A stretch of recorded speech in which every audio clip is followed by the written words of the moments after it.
Couple other quick forms of harm I want to be on your radar is called digital dating abuse. Digital dating abuse. It's similar to dating violence. You know dating violence offline, but we're hoping that our youth are not dealing with this online or offline.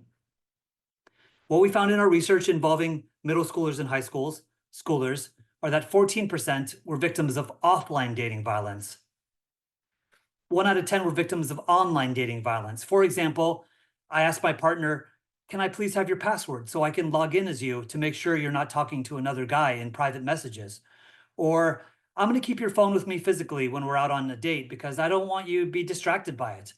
Or I'm going to post something about you online just to get you to dress in a certain way that I like or act sexually towards me in a certain way that I like. Just these passive aggressive forms of harm.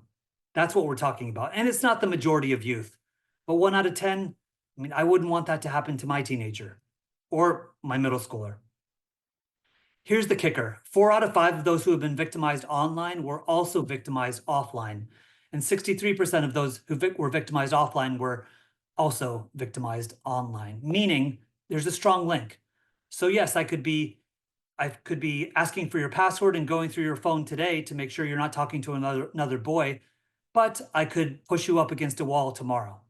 I'm being a little bit dramatic there, but here's the bottom line.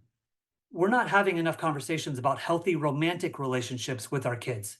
And maybe we're trying to kick that can down the road, but our kids want to be in relationships starting in, you know, third, fourth, fifth grade. I know it sounds so silly, but I remember my first crushes. It was third grade. And maybe you can think about yours. And so that starts to become a pressure and becomes a growing desire, even though kids don't really have any idea of what they're asking for and what they want. And then sexting briefly. 1 out of 4 have received a nude. 14% have sent a nude.